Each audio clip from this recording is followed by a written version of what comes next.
The crystal champagne flute felt like an extension of his own, triumphant soul, cold, sparkling, and filled to the brim with success.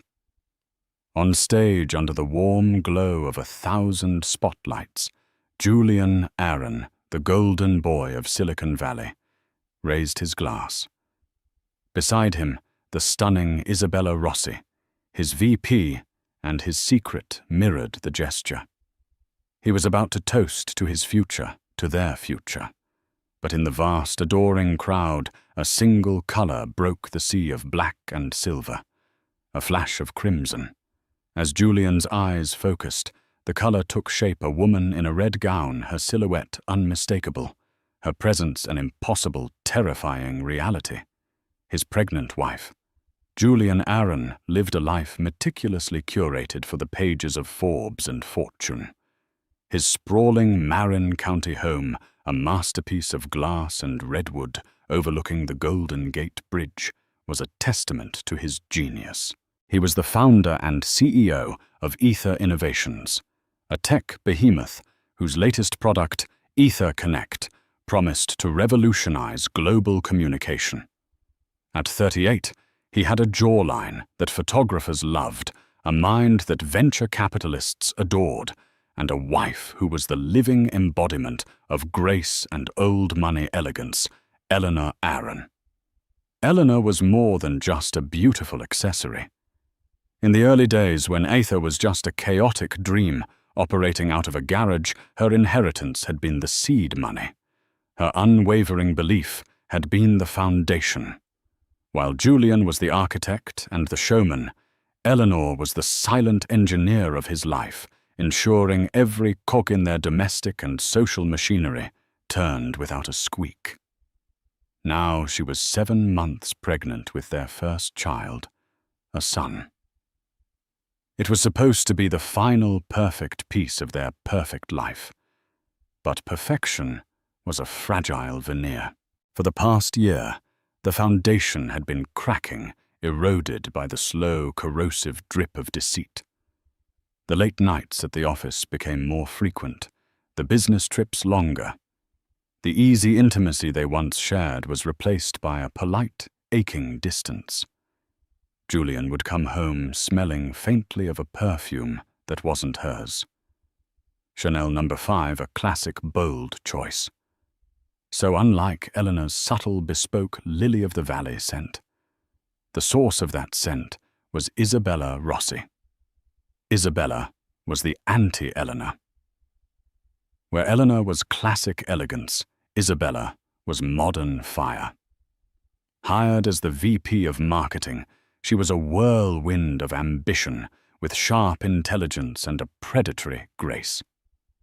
She saw the world not in terms of relationships, but of acquisitions. And she had set her sights on acquiring Julian Aaron and the empire he commanded. Their affair hadn't been a sordid, cheap motel tryst. It was an affair conducted in penthouse suites in Tokyo, in private jets over the Atlantic, and in the hushed, minimalist conference rooms of Ether headquarters after everyone else had gone home. To Julian, it felt like a jolt of electricity, a validation of the titan he saw himself as. Isabella didn't need his support. She mirrored his ambition. She didn't talk about nursery colors or obstetrician appointments. She talked about market caps and hostile takeovers. She was, he foolishly convinced himself, his true intellectual equal. Elellanena, however, was no fool. She wasn't the type to rifle through pockets or check phone records. Her evidence was more visceral. It was in the way Julian's eyes would flick to his phone when a notification chimed, the way he stopped telling her about the details of his day, replacing specifics with vague, empty summaries.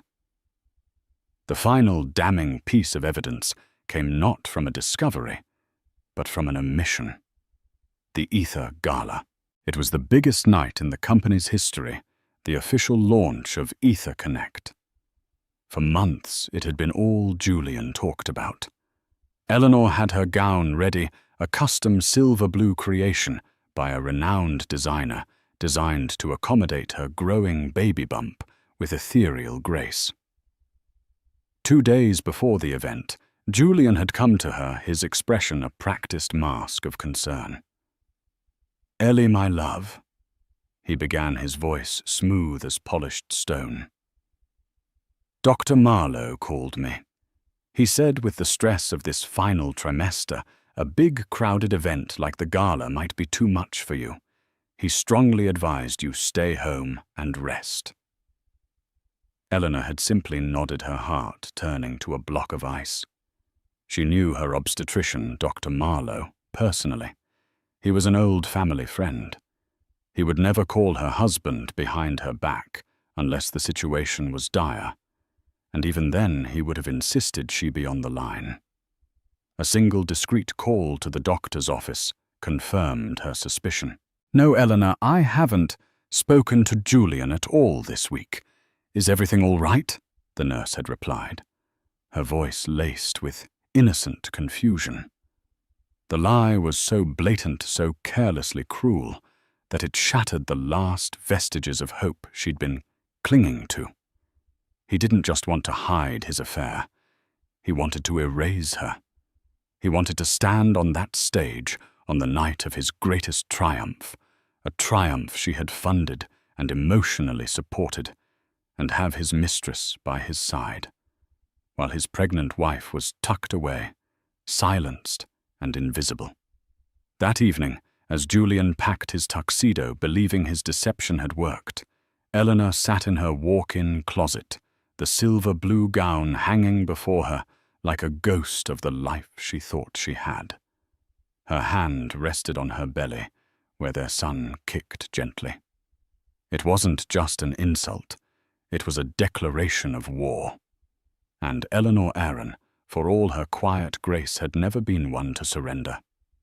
She calmly picked up her phone and made a call, not to a friend for comfort, but to a different kind of confidant. "Amelia," she said, her voice steady and clear. "I need a dress. I need it by tomorrow night. It needs to be red, the color of courage and of warning, the color of blood." The grand ballroom of the Fairmont San Francisco was transformed into a celestial wonderland. The theme for the Ether Gala was Connecting Worlds, and the event designers had spared no expense. Thousands of fiber-optic lights twinkled in the ceiling like a captured galaxy. Holographic projections of nebulas and constellations drifted through the air. The city's elite were all their tech billionaires in their signature non-tuxedos, venture capitalists with predatory smiles, politicians and socialites draped in jewels. The air hummed with power money and the intoxicating promise of the future. At the center of it all was Julian Aaron. He moved through the crowd with the easy confidence of a king in his court. He shook hands. He laughed, his charisma, a gravitational force pulling everyone into his orbit. On his arm, for all intents and purposes, was Isabella Rossi. She was breathtaking in a gown of liquid black sequins that clung to her like a second skin, a stark dramatic contrast to the celestial theme. They were a power couple in the making, and the knowing glances and whispered comments from the attendees confirmed it. "The real CEO," one journalist muttered to another. "She's the driving force behind this launch." Julian heard none of it, or perhaps chose to ignore it. He was high on the energy of the room, on the culmination of a decade of relentless work. He felt invincible. He'd sent Eleanor a text an hour ago. "Thinking of you, my love. Rest well. Wish you could be here." The hypocrisy didn't even register. His mind had compartmentalized his life so effectively that the guilt was locked away in a soundproof room, leaving him free to bask in his glory. He's completely besotted. Marcus Thorne, Ether's CFO, and Julian's oldest friend, observed quietly to his wife. Marcus was a quiet, steady man, the antithesis of Julian's flash. He'd watched his friend's transformation from a brilliant, driven idealist into this arrogant stranger with a growing sense of unease. He'd also seen the furtive touches between Julian and Isabella, the shared glances that held far too much meaning. He worried for Eleanor, whom he deeply respected. "It's a train wreck waiting to happen," his wife whispered back, sipping her champagne. The preliminary speeches were made. The mayor praised Ether for its contribution to the city's economy. A celebrity investor spoke glowingly of Julian's vision. Then the lights dimmed further, and a dramatic overture began to play. A single brilliant spotlight hit the center of the grand stage. It was time for the main event. Julian strode onto the stage to thunderous applause. He stood at the podium, a figure of absolute power and success. He began his speech, his voice resonating with passion. He spoke of innovation, of breaking barriers of a future where distance was meaningless. He was a master orator, weaving a narrative that held the audience captive. "EtherConnect is more than just a product," he boomed, his arms outstretched. "It is a promise of a smaller, more intimate world. But a vision like this is not born in a vacuum. It requires a partner. Someone who shares the vision, who challenges you, who pushes you to be better than you ever thought you could be. Someone who is not just a colleague, but a true counterpart in spirit and ambition." A murmur went through the crowd. This was an unusual turn. He was expected to thank his team, his investors. This felt personal. In the wings, Isabella preened. This was it. The moment she'd been working towards. He was going to publicly acknowledge her, to elevate her from employee to partner in front of the most influential people in their world. It was better than a ring. It was a coronation. Julian's eyes scanned the front row, deliberately avoiding Marcus's worried gaze. His mind flashed to Eleanor, safe at home. A tiny, insignificant flicker of guilt, quickly extinguished by the roaring fire of his ego. He rationalized it. Eleanor was from a different world, a softer, quieter world. She wouldn't understand this triumph. Not really. But Isabella was forged in the same fire he was. "Tonight," Julian continued, his voice dropping to a conspiratorial, intimate tone, "I want to share this moment with that indispensable partner, a person whose brilliance and dedication were the crucible in which EtherConnect was perfected. Please join me on stage. The brilliant mind behind our entire global launch strategy, Isabella Rossi." The applause was deafening as Isabella ascended the stage, her black gown shimmering. She moved with a feline grace, her eyes locked on Julian's, a triumphant smile playing on her lips. He took her hand, the gesture far too familiar for a CEO and his VP. An assistant scurried on stage, handing them 2 freshly poured glasses of champagne. Julian turned to face the audience, raising his glass high. Isabella stood beside him, her arm linked through his. They were a portrait of ultimate success. "So I ask you all to join us." Julian's voice rang out clear and proud. "Let's toast to the future, to EtherConnect, and to the partnerships that make the impossible possible." He turned to Isabella, their eyes meeting. The world seemed to melt away, the applause a distant roar. This was his summit. This was his victory. He clinked his glass against hers, the clear, crystalline sound echoing through the ballroom. And it was in that exact crystal-clear moment of triumphant sound, as he brought the glass to his lips, that the grand oak doors at the back of the ballroom swung silently open. The change in the room was not instantaneous. It was a slow, creeping wave of awareness that started at the back and rolled forward, silencing the applause row by row. Heads began to turn, conversations faltered, and a confused murmur replaced the celebratory roar. Julian, cocooned in his moment of triumph on stage, was one of the last to notice. He saw the shift in the audience's gaze, their eyes no longer on him, but on something behind him, something at the entrance. A frown creased his brow. He glanced at Isabella, who looked equally perplexed, her smile tightening at the edges. He turned, and his world stopped. Framed in the magnificent archway of the ballroom doors stood a figure. At first, it was just the color that registered a searing, defiant red. It was a color that didn't belong in the cool, celestial palette of the gala. It was the color of a siren, of an open wound, of a declaration. As his eyes adjusted to the distance, the figure resolved itself into a woman. It was Eleanor.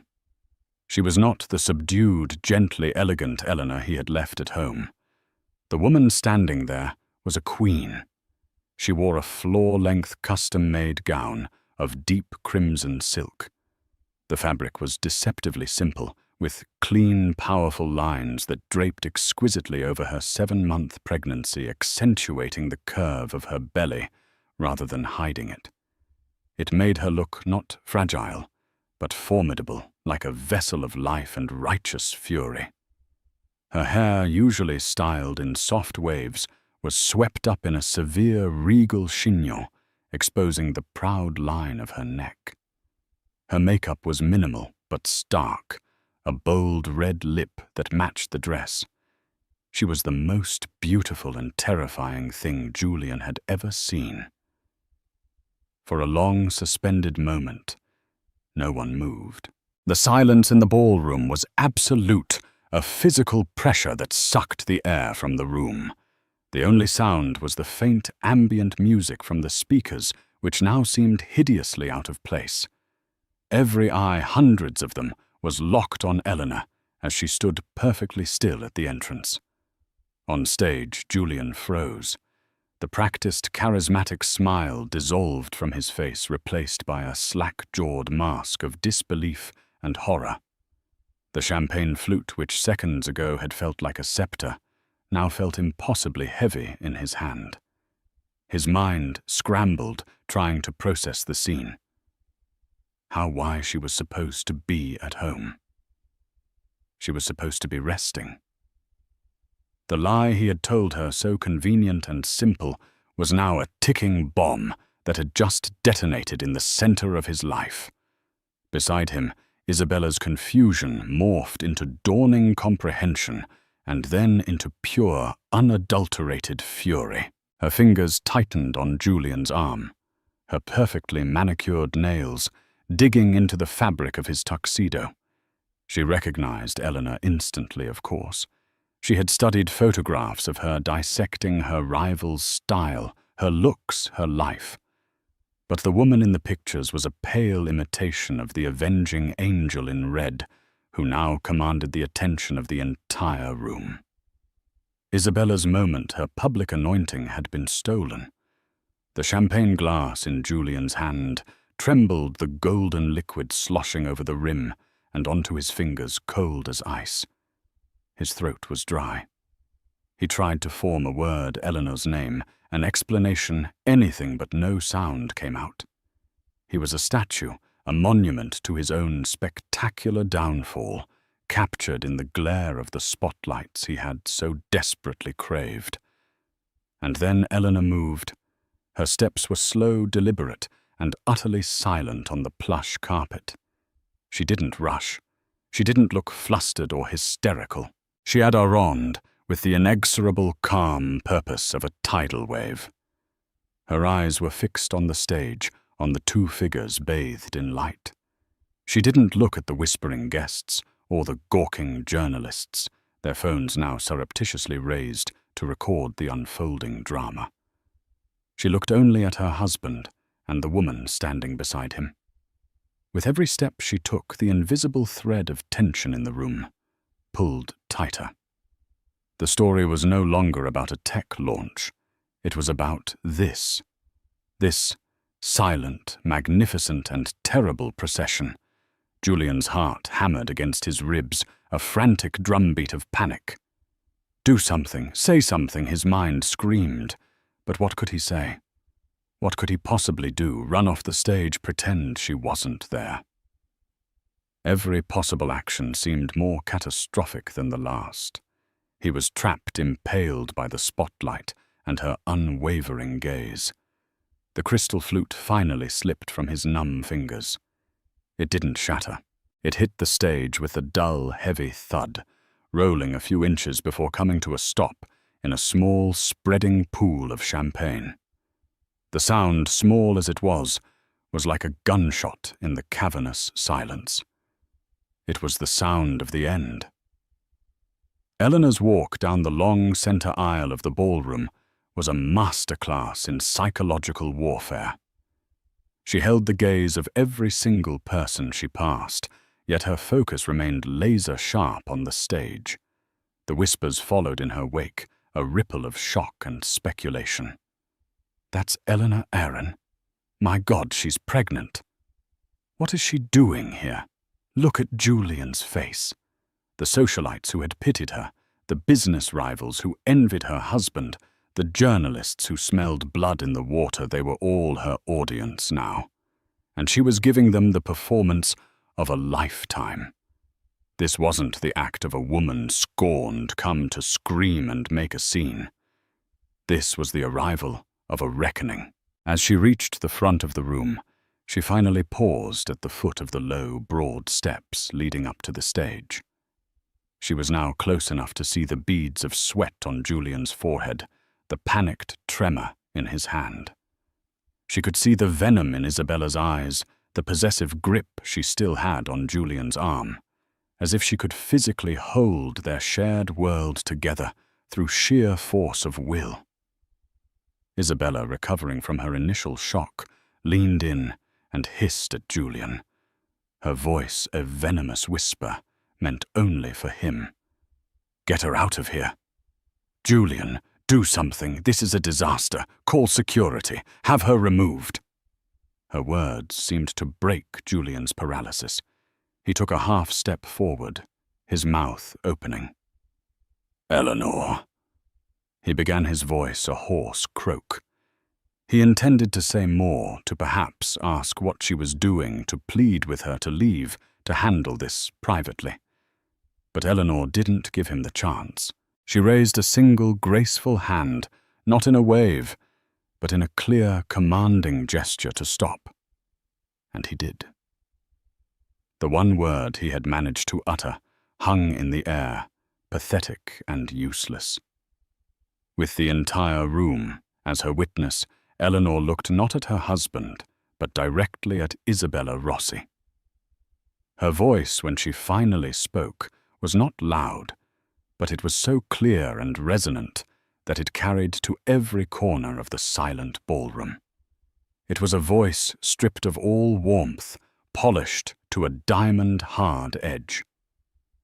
Miss Rossi, she said, the formal address a deliberate, calculated insult.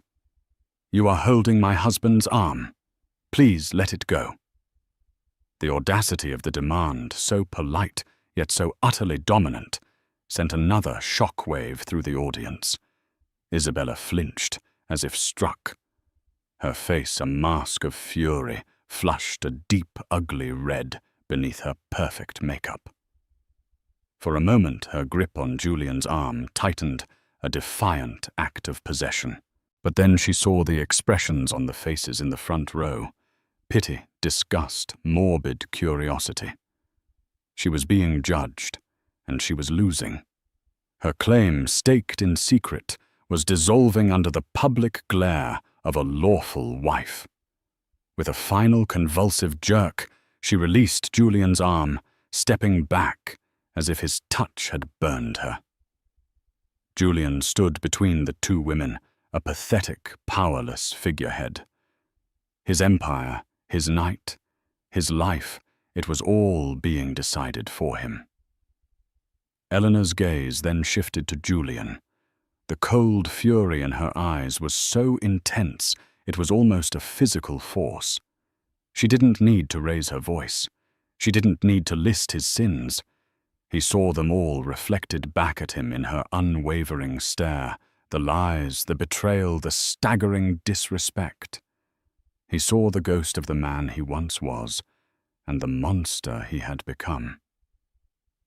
"Julian," she said, her voice still unnervingly calm, "you gave a toast to partnership, to the people who make the impossible possible. I believe you forgot to thank someone." A nervous titter went through the crowd. This was better than theatre. This was a public execution, and Eleanor was the most elegant executioner they had ever seen. Without waiting for his response, she turned slightly, addressing the audience directly. She was no longer just the wife. She was taking command of the stage, even from the floor. "My name is Eleanor Aaron. For those of you who don't know me, I am more than Julian's wife. I am the first investor in Ether Innovations, the seed money that built the prototype for the technology you are all celebrating tonight came from my inheritance, a fact that is often omitted from the company's official history." The murmurs grew louder. This wasn't just a domestic dispute. This was a business matter. Marcus Thorne, the CFO, closed his eyes from his seat in the front row. He knew what was coming. He had tried to warn Julian for months that neglecting Eleanor was not just a moral failing, but a catastrophic business risk. Eleanor began to ascend the stage, one slow, deliberate step at a time. The crimson silk of her gown whispered against the stairs. She was no longer an apparition at the door. She was claiming her rightful space, moving towards the center of power. She reached the top of the stairs and stood on the same level as her husband. She was a few inches shorter than him, but at that moment she towered over him. She walked past him, giving him only a passing dismissive glance, and stopped directly at the podium, placing her hands firmly on its sides, as if she owned it. Because, as she was about to reveal, she did. Eleanor stood at the podium, the warmth of the spotlight feeling less like an interrogation and more like an anointing. She took a moment, her gaze sweeping across the sea of stunned faces, from the powerful investors in the front row to the anxious company employees in the back. She appeared perfectly composed, a stark contrast to Julian, who looked like a man whose skeleton had been removed, and Isabella, who was radiating a palpable aura of hate from the edge of the stage. "Thank you, Julian, for the introduction I was never meant to have," Eleanor began. Her voice amplified by the microphone, clear and devoid of any tremor. He spoke of partnership, of vision, and he is right. EtherConnect was born from a partnership, but it was not the one he so publicly celebrated moments ago. She paused, letting the weight of her words settle. 15 years ago, when Ether was just a concept scribbled on napkins in a Palo Alto coffee shop, Julian had a brilliant idea for the hardware. But an idea for a network is useless without the network itself. It needed a language, a core operational logic that could handle data packets with unprecedented speed and security. It needed a soul. Julian's face had gone from pale to ashen. He knew this story. He knew it as well as he knew his own name. But it was a story he had systematically erased from the corporate narrative, a truth he had buried under years of his own self-aggrandizement. "That soul," Eleanor continued, her voice ringing with an authority no one in that room had ever heard from her, "is a proprietary encryption and transmission algorithm, an algorithm that I wrote." A collective gasp went through the ballroom. It was one thing for her to be the first investor. That was a role many wealthy wives played. But to be the creator of the core technology, that was a game changer. It was a corporate earthquake. "My degree is in computational linguistics, and ad aurand cryptography, she stated, preempting the disbelief. Before I became Mrs. Aaron, I was Eleanor Reed, and I was considered one of the most promising minds in my field. I put my career on hold to support my husband's, a decision I made out of love. But I never stopped working. The foundational code of EtherConnect, the very thing that makes it unique and marketable, is my intellectual property. Isabella Rossi let out a short, sharp laugh of disbelief. That's absurd, she spat, her voice shrill. You're a housewife. You plan parties. You're lying. Eleanor didn't even turn to look at her. She simply continued as if she hadn't heard. Of course, a claim like that requires proof. It's so easy to dismiss a woman's work, isn't it? To relegate her to the role of supporter or muse. She reached into a small, elegant crimson clutch bag that had been hanging from her wrist. From it, she pulled out a folded set of documents and a sleek silver USB drive. She placed them on the podium with a definitive click. On this drive, she announced, are the original time-stamped code repositories from my private servers dating back 12 years. Here, she patted the papers, are the patent applications for the Reed-Aaron asymmetrical encryption key. You'll notice my maiden name is listed first as lead inventor. These were filed and granted 8 years ago, long before EtherConnect was even a brand name. They were held in a private trust waiting for the right moment.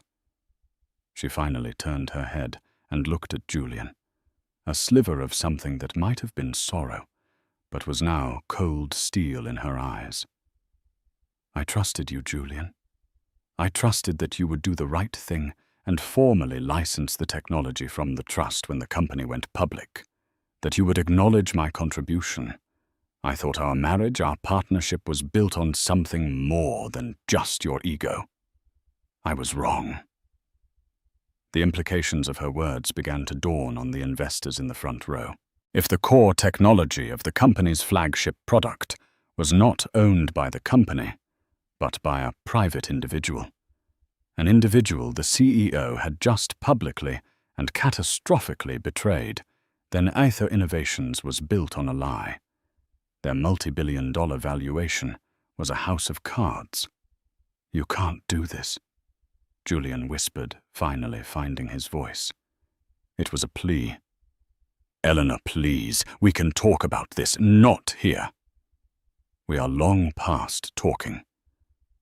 Julian, she said, her voice dropping, becoming dangerously quiet. You made this public. You chose this stage to humiliate me, to erase me, and to replace me. You don't get to choose a different venue now. You wanted the spotlight. Then you will stand here in the light and face the truth of what you have done. She turned back to the audience. So when my husband toasts to partnership, he should be toasting to me. He should be toasting to the woman who funded his dream, and then created the very heart of it. The woman he thought was resting quietly at home, so that his mistress could stand in the spotlight that rightfully belonged to his wife and his partner. Her hand went to her belly, a gesture that was both maternal and fiercely protective, and to the mother of his son. The last 4 words struck Julian with the force of a physical blow. He staggered back a step, his hand flying to his chest as if he could somehow stop his heart from beating out of it. The affair, the lie, the corporate theft. It all paled in comparison to this single, devastating truth. He hadn't just betrayed his wife and partner. He had betrayed his unborn child. The revelation of Eleanor's intellectual property was a bomb. But she hadn't come to just scorch the earth. She had come to raise the entire kingdom. The silence that followed her declaration was heavy, thick with the smell of financial ruin. Investors were no longer looking at Julian with awe, but with the cold, calculating eyes of men who felt their fortunes evaporating. Isabella Rossi, however, was a fighter. Her ambition was a cornered animal, and it was lashing out. "This is a farce," she shouted from the side of the stage, stepping forward again. "A desperate, pathetic attempt by a scorned woman to ruin a great man. Ether Innovations has a team of the best engineers in the world. The code is ours. She's delusional." Eleanor turned to her, slowly, a look of profound pity on her face. "Miss Rossi, you are a marketer. A very good one, I'll admit. Your campaign for Ether Connect has been brilliant. But you are out of your depth. You speak of things you do not understand. And more than that, you have been remarkably careless." Eleanor's gaze shifted from Isabella back to the audience. "You see, a company's health isn't just about its technology. It's also about its finances. It's about integrity, about accountability." She gestured towards the front row. "Marcus, would you join me, please?" Marcus Thorne, the stoic CFO, stood up. His face was grim, etched with a deep sadness, but also with resolve. He had made his choice. Loyalty to a friend did not extend to abetting a crime. He walked to the stage steps, not with the triumphant stride of a conspirator, but with the heavy tread of a man doing a necessary, painful duty. He carried a slim leather portfolio. Julian's eyes widened in utter betrayal. "Marcus, what are you doing? Don't do this." Marcus didn't look at him. He walked straight to Eleanor and handed her the portfolio. "As requested, Eleanor. The quarterly marketing expenditure reports cross-referenced with the off-books vendor accounts." Eleanor took the portfolio and opened it on the podium. "Miss Rossi's brilliant global launch strategy was not just aggressive, it was also in parts fraudulent. It involved the creation of several shell marketing corporations registered offshore. These corporations would bill Ether for services never rendered or at grotesquely inflated prices. The excess funds were then funneled into a private account." She looked directly at Isabella, whose face had gone from red with anger to a ghastly waxy white. "An account in the Cayman Islands under the name IR Enterprises. An account that has seen deposits totaling over $9 million in the last 6 months alone." The crowd erupted. This was no longer a domestic drama or a patent dispute. This was outright corporate fraud, embezzlement. "It was your escape plan, wasn't it, Isabella?" Eleanor's voice was like ice. "You weren't just sleeping with the CEO. You were robbing his company blind. Did you think you would bleed Ether dry and then convince Julian to run away with you, leaving the wreckage behind? Or was your plan to expose him, use this as leverage and seize control of the board yourself?" Isabella was speechless, her mouth opening and closing like a fish. She looked at Julian, her eyes screaming for him to deny it to save her. But Julian was a broken man. He was staring at Marcus, his oldest friend. "Marcus, why?" he choked out. Marcus finally met his gaze, his own eyes filled with a weary disappointment. "I warned you, Julian. I told you the marketing budgets were out of control. I told you the numbers didn't add up. You told me to trust Isabella's genius and to make it work. You stopped listening to me. You stopped listening to anyone but her. But my signature is on those SEC filings. My duty is to the company and its shareholders, not to your ego. Eleanor came to me a week ago. She already suspected. She had seen the patterns. She just needed confirmation. I gave it to her." This was the final fatal twist of the knife. It wasn't just his wife who had turned on him. It was his conscience, his moral compass personified in his best friend. Eleanor closed the portfolio with a soft final snap. "So you see, we have 2 major problems. The company's core technology is my private intellectual property, which as of this moment, I am formally revoking all implied licenses for its use. EtherConnect cannot legally be sold. And 2, the company is the victim of significant fraud, orchestrated by the very executive my husband chose to honor tonight, with at best his gross negligence and at worst his complicity. She turned, and as if on cue, a man in a sharp, dark suit, who had been standing discreetly by the ballroom entrance, began to walk forward, accompanied by 2 other stern-faced individuals. "This is my attorney, Mr. Davies," Eleanor announced calmly. "He will be handling the patent injunction and my formal petition to the board for an emergency audit and the immediate removal of Julian Aaron as CEO. He will also be handing over Marcus's findings to the SEC and the district attorney's office tomorrow morning." The attorney reached the stage and stood beside Eleanor, a silent, imposing figure. The dream of Ether Innovations was dead. The gala had become its funeral. Isabella Rossi, finally realizing the totality of her ruin, let out a strangled sob and turned, stumbling off the stage and pushing blindly through the crowd, a pariah seeking an escape that no longer existed. Julian Aaron did not move. He simply stood there, a hollow man in a spotlight surrounded by the smoking ruins of the empire he had built and the life he had so carelessly destroyed. He looked at Eleanor, at the magnificent, terrible woman in the red dress carrying his son, who had just dismantled his entire world with nothing but the truth, and for the first time in a very long time he saw her. He truly saw the force of nature he had betrayed, and he knew with chilling certainty that he deserved every second of it. The chaos that followed Eleanor's departure was not a wave, but a detonation. The moment the grand oak doors closed behind her, the spell of stunned silence shattered into a million sharp-edged pieces. The room, which had been a cathedral of hushed tension, transformed into a frantic, churning pit of noise. The clicking of smartphone cameras became a deafening insect-like swarm.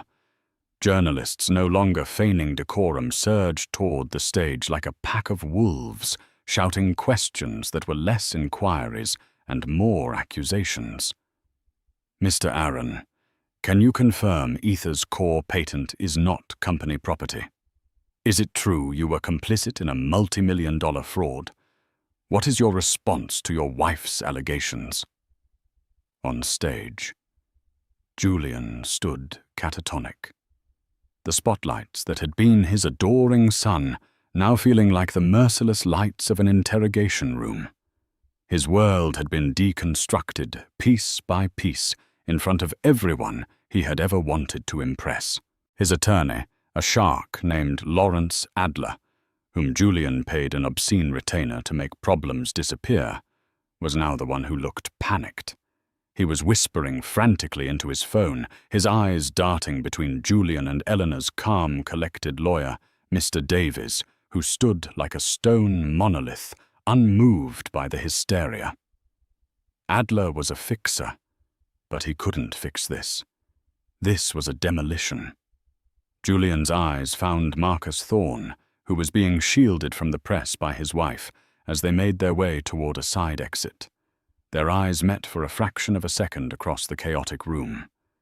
There was no anger left in Julian, only a hollow, cavernous bewilderment. In Marcus's eyes he saw no triumph, only a deep, profound sorrow, the look of a man who had just performed a painful but necessary amputation on a part of his own life. Then he was gone. The most visceral drama, however, was Isabella Rossi's desperate, ignominious flight. Her sprint from the stage was not an exit, but an escape. She pushed through the throngs of elegantly dressed guests, her sequined gown, once a symbol of her sleek power, now catching the light in mocking flashes as she scrambled away. A ruthless blogger shoved a phone in her face, its light a cruel parody of the spotlight she had craved. "Isabella, How does it feel to be the most hated woman in Silicon Valley? The voice sneered. She flinched, knocking the phone away with a choked sob, and ran not towards an exit, but blindly a moth fleeing a fire. It had started disappearing into the labyrinthine corridors of the hotel. Her coronation had become a public stoning. Julian was finally led off the stage by a bewildered security detail and his frantic lawyer. He moved like a puppet, with its strings cut his limbs heavy, his eyes vacant. They didn't take him through the crowd, but through the back, past roadie cases and sound equipment, the unglamorous guts of the event. Just minutes ago, he was the king. Now he was being shuffled out the servants' entrance of his own palace.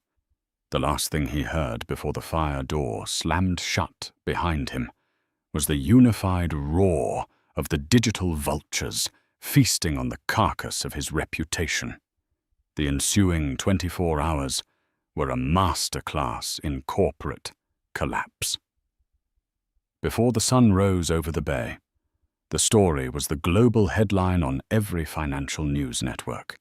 The phrase, "the woman in the red dress," was trending worldwide. Ether Innovations stock, a darling of the Nasdaq, was in absolute freefall in pre-market trading in Frankfurt and Tokyo. The board of directors, scattered across the globe, convened an emergency video conference at 3 a.m. Pacific time. It was a short, brutal meeting. Marcus Thorne, his face grim on a dozen screens, presented the irrefutable evidence of Isabella's shell corporations and the dangerously ambiguous legal standing of their core technology. But Davies, representing Eleanor's interests, joined the call to deliver the terms. They were not a negotiation. They were an unconditional surrender. An immediate injunction would be filed against the sale and distribution of any product using the Reed-Aaron algorithm unless a new licensing agreement was reached with a new leadership. The implication was clear. Julian Aaron had to go. Not in a week, not by the end of the day. Now. Julian was summoned. He appeared on screen from a sterile hotel room his lawyer had secured, looking like a ghost in his own machine. The tuxedo was gone, replaced by a wrinkled shirt. His face was a pallid mask of sleeplessness. He tried to speak, to defend himself, to appeal to the board members. He had hand-picked men he had made rich. But his charisma was gone, incinerated in the blaze of his public humiliation. His words were hollow, pathetic. The board, a panel of ruthless capitalists, saw not a leader in a crisis, but a catastrophic liability. The vote for his immediate termination was unanimous. He was officially severed from his own creation before he'd even had a chance to drink a cup of coffee. Isabella Rossi's reckoning was even swifter. Tipped off by an anonymous source, likely Marcus Thorne, ensuring no loose ends, the FBI was waiting for her at San Francisco International Airport. They found her at the gate for Emirates flight EK226 to Dubai, a destination conveniently lacking an extradition treaty with the United States. She was trying to blend in, wearing oversized sunglasses and a simple tracksuit, a pathetic disguise for a woman who had lived her life demanding to be seen. The federal agents were quiet, professional. They flanked her as she tried to check in their badges, flashing discreetly. "Isabella Rossi, you need to come with us." Her final desperate gambit for freedom ended not with a bang, but with the quiet, definitive click of handcuffs on her wrists. In the weeks that followed, the world sorted itself into two distinct realities. For Julian, it was a descent into a silent, isolating hell. He was a pariah. His calls went unanswered. His invitations were rescinded. He was forced to sell his shares in Ether at a devastating loss to cover his impending legal fees and the initial demands of the divorce settlement. The glass house in Marin County, a monument to his success, was sold. He moved into a soulless high-rise condo, in a city where no one knew his face, a sarcophagus of glass and steel. He would spend hours scrolling through the news, watching the woman he had discarded become a global icon of empowerment. He saw articles praising Eleanor's business acumen, her quiet strength. She wasn't portrayed as a vengeful wife, but as the company's rightful, brilliant founder finally taking her place. He had tried to erase her, and in the end, the world had erased him instead. He hadn't just lost his company and his wife. He had lost his very story. For Eleanor, it was a period of profound and purposeful quiet. She retreated from the world not to hide, but to prepare.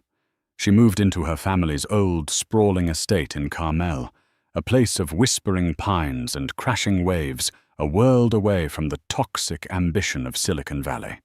Surrounded by a small, fiercely loyal staff and her family, she focused on the final weeks of her pregnancy.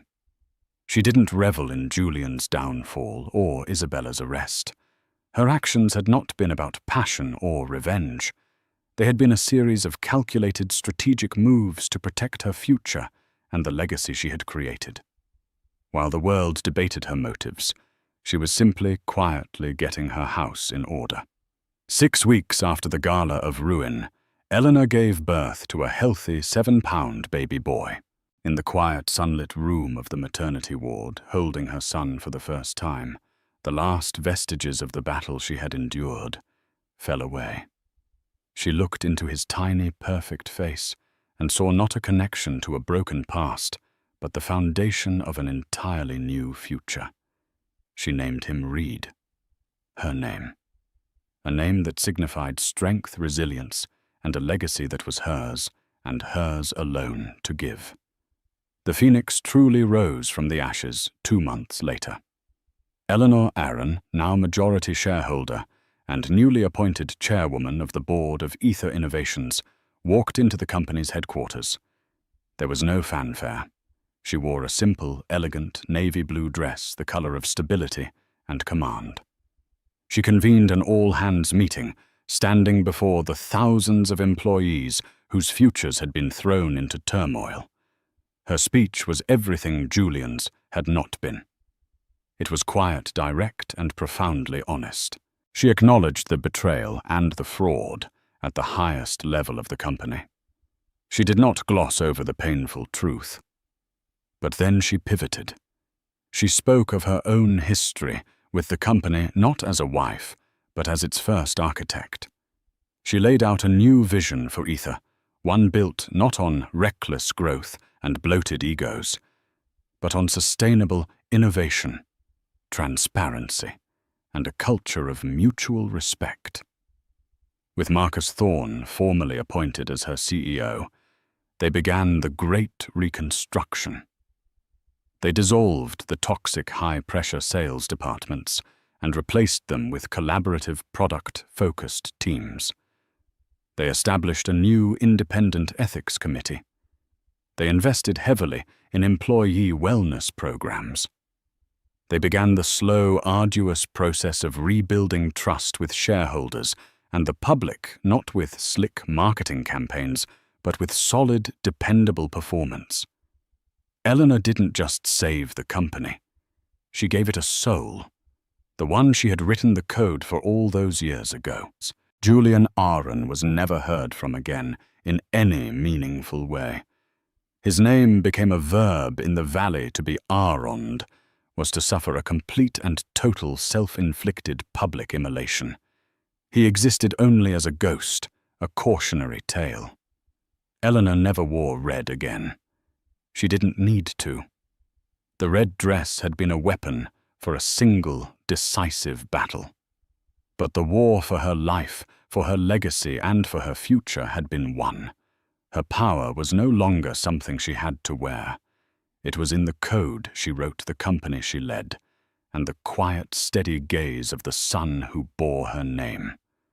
She had walked into the fire of her husband's betrayal, and emerged not burned, but forged. The story of Eleanor Aaron isn't just about a marriage ending. It's about a woman refusing to have her life's work and her identity erased. She walked into that gala, not to reclaim her husband, but to reclaim herself.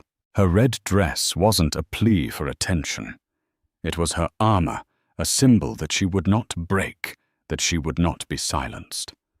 She reminds us that the deepest betrayals often come from those closest to us, but our greatest strength is found when we decide to stop being a victim and become the architect of our own justice. It's a raw and powerful lesson in self-worth and the courage it takes to burn down a world built on lies, to build a new one founded on truth. What did you think of Eleanor's incredible moment? Was she right to do it so publicly? Let me know your thoughts in the comments below. And if you found this story as compelling as I did, please hit that like button. Share it with someone who needs to hear it, and don't forget to subscribe for more true life dramas.